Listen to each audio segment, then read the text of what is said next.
Nah, jadi saya melihat Bang, biaya sekolah, apalagi yang milik pemerintah, harus dialokasi, harus diambil alih sebagian besar oleh negara. Dan jangan memandang ini sebagai biaya, ini sebagai investasi. Bang Karni dulu kan kuliah, Bang Karni, yang biayain negara bukan Bang Karni? Negara. Oke. Murah sekali. Murah sekali. Bang Karni bayarnya berapa waktu itu? 15.000. 7.000. Saya 97.000 bayarnya. Oke. Saya 97.000. Iya ya. Tapi apa sih Bang? Negara ini investasi. Dan hari ini orang yang harus bayar 15.000 itu jadi seorang Karni Ilyas. Oke. Yang memberikan manfaat pada jutaan orang. Oke. Saya waktu itu di kampus Gajah Mada, saya bayar 97.000. Sesungguhnya biayanya sekitar 1 juta. Waktu itu saya tanya Pak pembantu rektor sana. Jadi 90% dibayar oleh negara. Saya hanya bayar 97.000. Tapi apa manfaatnya? Saya kemudian berkarya. Saya menjadi dosen. Saya berkarya untuk ABCD. Itu investasi. Jadi manfaat dari memberikan biaya atau membiayai pendidikan itu dirasakan oleh negara. Jadi jangan pernah khawatir untuk membiayai pendidikan SD, SMP, SMA. Dan itu adalah prioritas kita. Dan ini adalah prinsip keadilan, Bang. Siapa dididik apa akan mendapatkan kesempatan apa besok. Siapa dididik di mana, duduk di mana, Bang, besok. Nah, jadi biaya pendidikan yang sekarang ditanggung oleh keluarga harus diambil alih oleh negara. Apakah 100% diambil alih? Tidak. Tetap keluarga juga punya tanggung jawab. Tapi jangan sampai beban itu dilepaskan oleh negara. Silakan keluarga masing-masing untuk mengurusi. Sampai tidak terpikul. Dan yang ironis Bang, yang sangat ironis adalah bagaimana guru mendidik ribuan orang dan anaknya tidak bisa kuliah karena si orang tua guru ini tidak punya biaya untuk biaya kuliah anaknya. Padahal dia masuk di sekolah negeri. Itu ironis Bang, dan kejadian.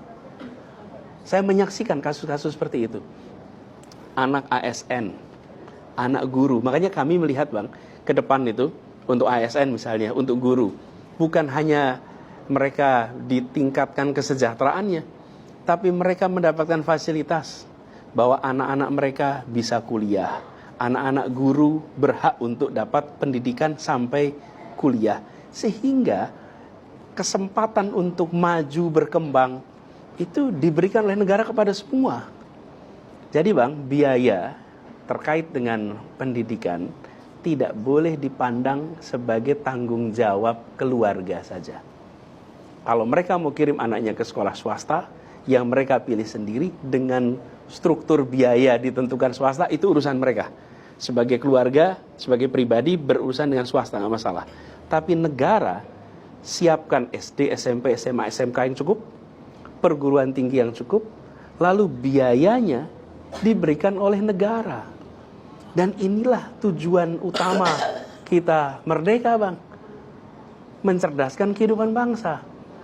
Nanti mereka yang hari ini kita berikan kesempatan sekolah, kesempatan belajar, mereka akan menjadi pribadi-pribadi yang memberikan manfaat bagi negara di masa yang akan datang.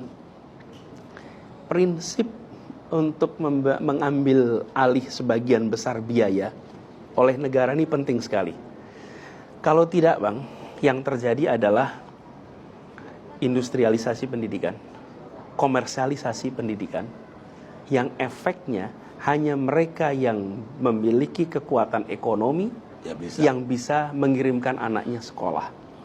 Padahal yang hari ini punya kekuatan ekonomi adalah orang-orang yang dulu dinaik kelaskan oleh negara. Karena mereka juga bukan siapa-siapa. Pada saat Republik ini merdeka Bang, 95% penduduk negeri ini buta huruf Bang. 95%. Lalu gantian tuh, orang tua kita sekolah, anaknya sekolah, karena negara menyediakan SD, SMP, SMA, dan perguruan tinggi yang biayanya diambil alih oleh negara. Ketika kita sudah memiliki kelas menengah, pelan-pelan sama negara biaya itu dikembalikan menjadi tanggung jawab keluarga. Ya, bagi mereka yang sudah kelas menengah, ketika biaya itu diserahkan, mereka sanggup. Lah, bagi mereka yang belum jadi kelas menengah, ketika ini dikembalikan jadi tanggung jawab keluarga, siapa yang sanggup? negara harus menuntaskan tanggung jawabnya untuk memberikan kesempatan yang setara kepada semua untuk naik kelas lewat pendidikan. Dan itu artinya negara harus mau investasi, bukan hanya negara mengeluarkan biaya, tapi investasi yang nanti dirasakan manfaatnya di masa yang akan datang.